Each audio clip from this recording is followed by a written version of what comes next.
Hi. So from the bell work, we already did a little bit of this.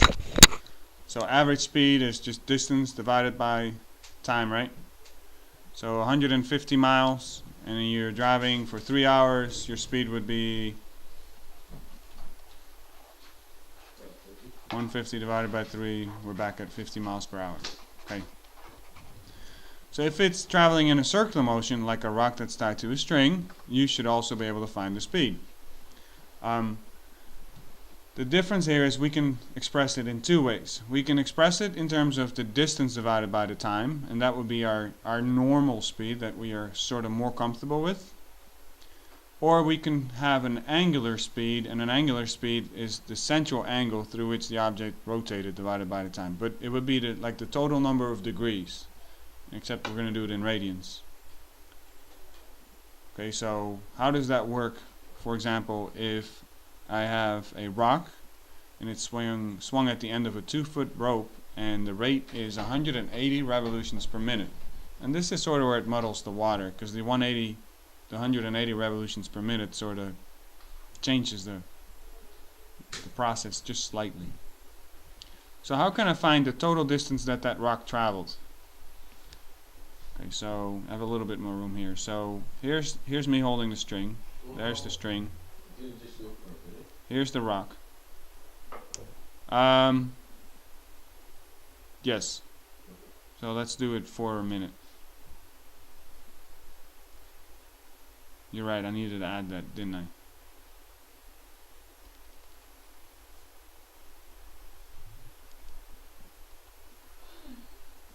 So here it is. So how can I find out the total distance that the rock travels in a minute?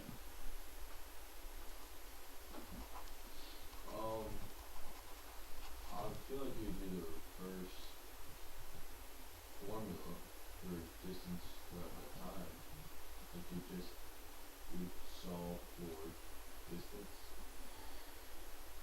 and would revolutions per minute be your speed?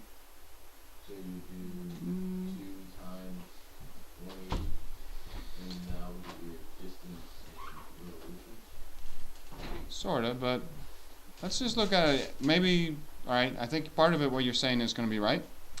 So let's just make it a little easier. How far does it go in one revolution? What would you do there? If you know that that's 2 feet, the radius.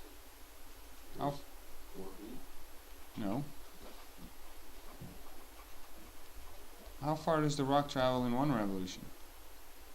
Am I not asking you that distance is theta times r? And theta is what? If it's 1 revolution, then the angle is, which in radians would be 2 pi. So don't we 2 pi times 2? Yep. Which is 4 pi? Yes? Yep. So that's the distance in 1 revolution, right? How many of those do we have? 180. Okay, so what do I do with the 4 pi? Divided by 180. I don't think I'm going to divide it.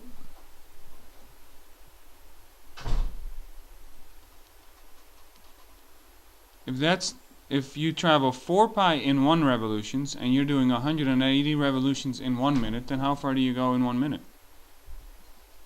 4 pi. Oh, you times it by 180. You times it by 180, right? So this is what I was trying to say. I think James had the right idea there, but we needed to make it circular, right? Okay, so we needed to find that distance, which we've been calling sort of arc length. Well, for 1 revolution, the arc length is actually the circumference of the circle, if you want to. So we get 4 pi times 180 divided by 1 minute. Are you guys okay with that? So, it's a word problem, so I probably want to sort of know what that is, right? 4 pi times 180. So what's the unit that that we used here? Feet.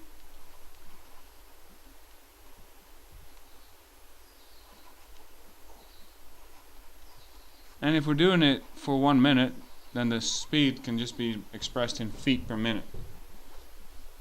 Yes? Does everybody sort of see how we got that? Yeah. Okay.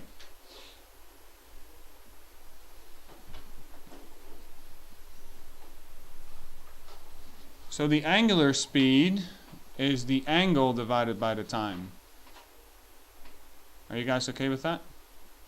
It's whatever angle in whatever time period you're interested in. So if we're interested again in 1 minute, the time is easy here, right? So that's 1 minute again.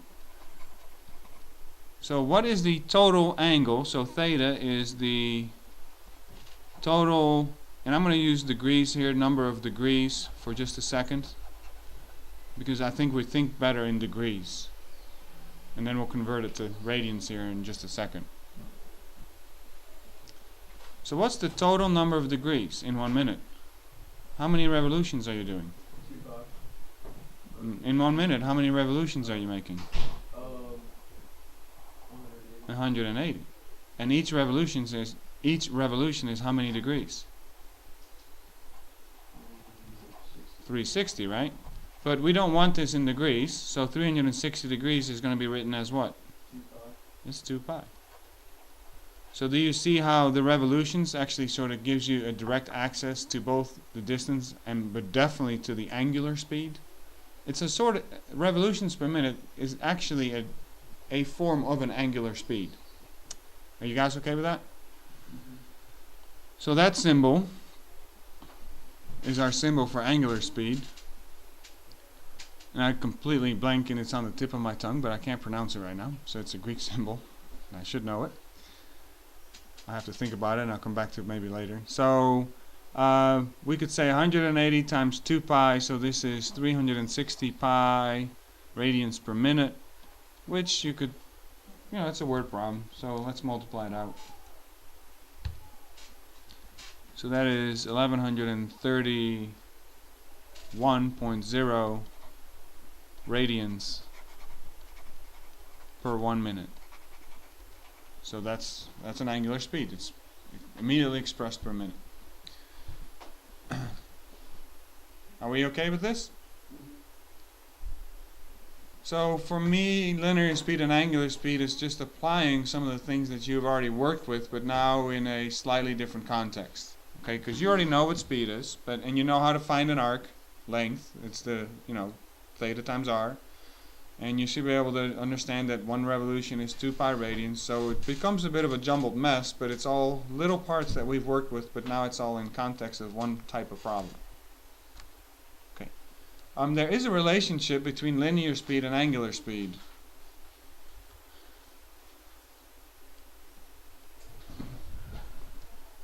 So linear speed, that's v for velocity, right, was the distance divided by the time, right? Yes? And the distance was what? The distance is where distance was an arc length. Yes? And what was the formula for arc length? S equals Theta times r divided by t. So I can express linear speed as theta times r divided by t. Yes? Okay, here's angular speed. So angular speed was defined for us as theta divided by t. Yeah? Yeah. So what's the relationship between these two? Let me rewrite this one just a little bit, at least part of it. I'm going to write that as theta over 2 times r. What is theta over 2? Theta over 2 is the same as saying theta over t, sorry, is the same as saying what? Theta over t is what we call, theta over t is called, which is angular speed, right? So do you see how angular speed is in the linear speed? You can replace theta over t, so the angle of rotation divided by the time it took, with angular speed. So this is another formula that we have for linear speed. Linear speed can also be the angular speed times the radius. And that's your direct connection between our definition for a radian. Does anybody remember what the definition sort of was for 1 radian? Either in pictures or in words?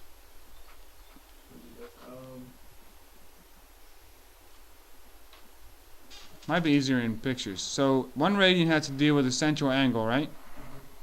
So what makes a radian a radian? That would be the central angle that you need to get what? Well, the arc length needs to be exactly what? The same length as the radius. If your arc length is exactly the length of your radius, then this is called 1 radian. That rotation is 1 radian. Yeah? So here's your connection between speed and then angular speed. It's the amount of radians times the radius. That should make sense. The amount of radians that you rotate, and each radian is worth 1 radius. So if you then know that your radius is 4, if you rotate through 4 radians, you go 4 times 4 is 16. I went 16. Okay, it's your direct connection there. Okay. So you should be able to use these in little problems where you're asked to find things like this. So let's say an object sweeps out a central angle of pi over 3 radians in half a second, and the radius of the circle is 3 meters. Find linear and angular speed over that time period. Okay. So let's identify these parts a little bit. This pi over 3 is what? The pi over 3 is which of the symbols that we were working with? That is our theta. Okay, good. The 0.5 seconds is our time, and the radius is our radius, is our r. So can you find linear speed with what we now have? So linear speed was given as, and I'm going to use this one over here. So maybe I should highlight the ones that I need, that I'm going to be using. Okay, so this was to help you guys figure out that S was theta times R, which Cam told us. So there are 2 expressions I can write for linear speed. That would be theta times R divided by T, or angular speed times R. So which one of these do I want? I want this one, right? Because I have all 3 parts for it, don't I? So it's just a matter of plugging it in, isn't it? So can I literally just plug this in? Is it really just pi over 3, your angle, times the radius, which is 3, divided by the time, which was half a second. Which, yeah, I mean, that works.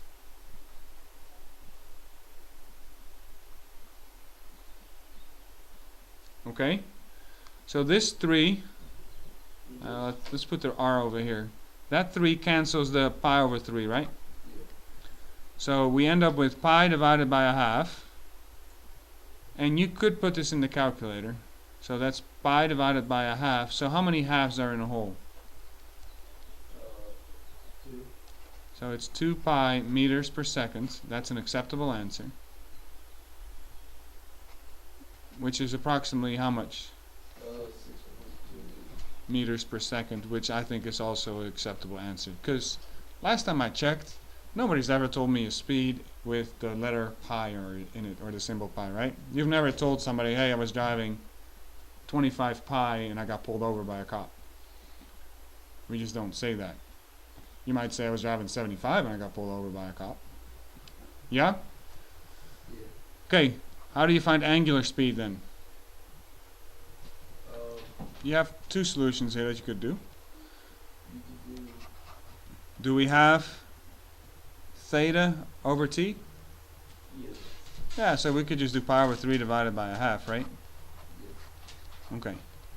So pi over 3 divided by a half, the answer that the book will give you is 2 pi over 3. And that's probably the better answer here. Does that make sense? Because it's radians, and so 2 pi over 3 clearly shows that you have radians. But the other answer that you could do is if you just use the calculator, and I would be, again, at this point I don't think I would have a real preference. It would be just over 2 radians per second. Okay? Can I go on to the next one? Alright?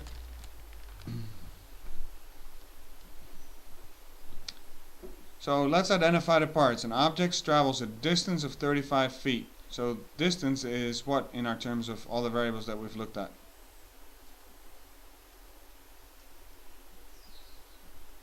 I cheated a little bit here. You can still consider this one as well. Like,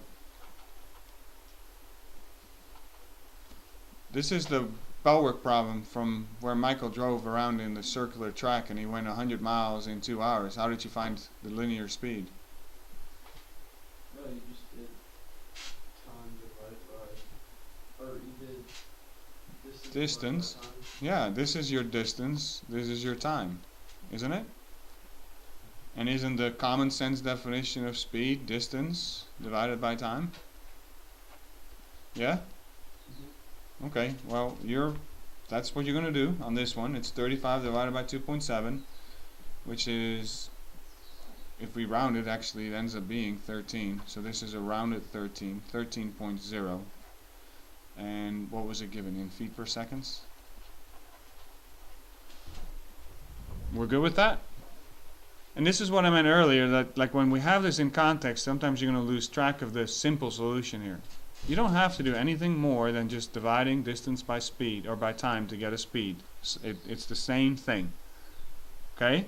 The angular speed you're going to have to do a little work for, right? How can I find the angular speed? What is a good way to find the angular speed here?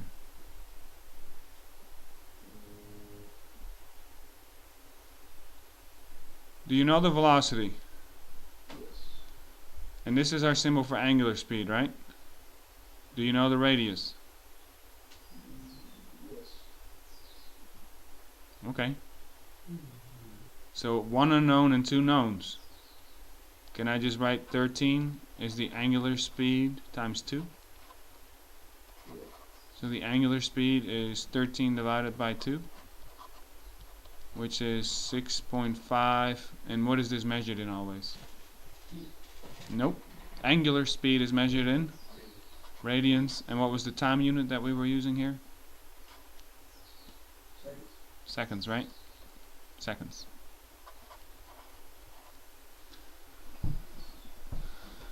You guys okay with that? Yeah.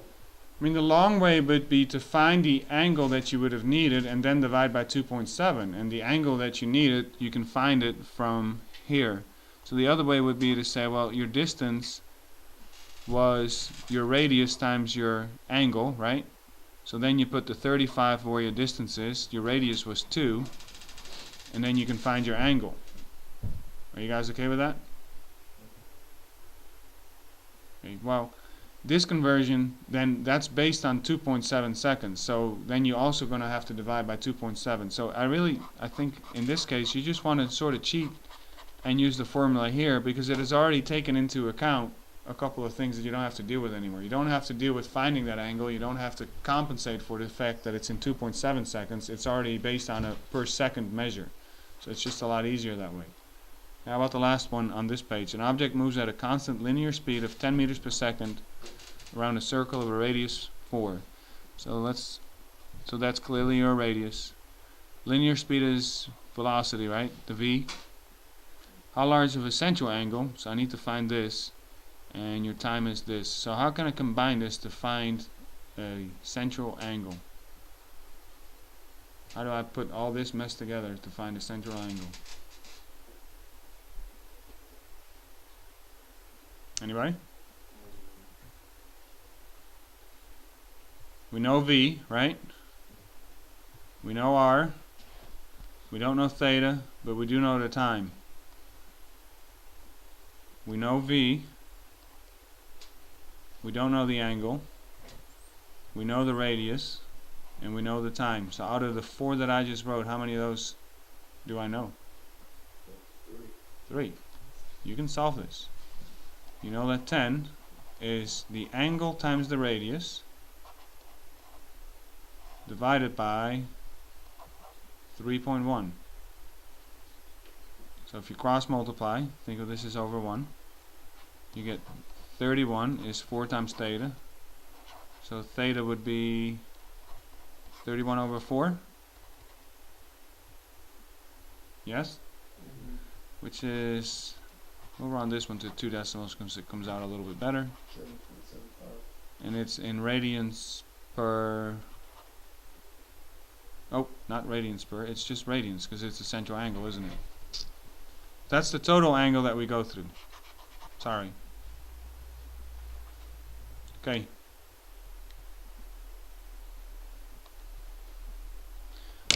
Alright, I'm going to save this for tomorrow. These two. So now I gotta rethink the whole, I gotta think about it, but